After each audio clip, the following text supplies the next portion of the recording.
ঢালাও মামলা হচ্ছে, সরকার কিন্তু মামলা করছে না, ব্যক্তি পর্যায়ে ঢালাও মামলা হচ্ছে, মামলার নামে আপনার বাণিজ্য করা হচ্ছে, হয়রানি করা হচ্ছে। কারণ আপনি জানেন বিগত সরকার আমলে অনেক মিথ্যা মামলা, গায়েবী মামলা হয়েছে। এখন এই মামলাগুলোর ব্যাপারে যখন আপনার একটা বিচারিক স্টেজে যাবে, পোস্ট চার্জশিট পিরিয়ড,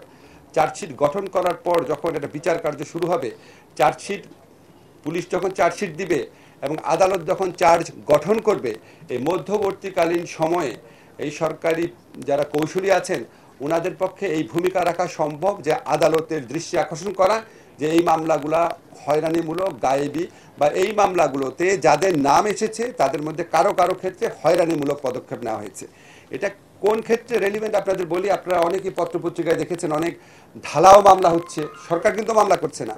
ব্যক্তি পর্যায়ে ঢালাও মামলা হচ্ছে, মামলার নামে আপনার বাণিজ্য করা হচ্ছে, হয়রানি করা হচ্ছে। তো যারা হয়রানির শিকার হচ্ছেন, যারা এই মানে শত্রুতামূলক মামলার শিকার হচ্ছেন, যাদেরকে আপনার মানে কি বলবো আর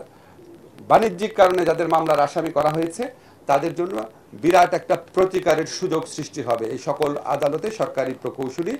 আপনার রিক্রুট করার মাধ্যমে, এটা আমরা আশা করছি।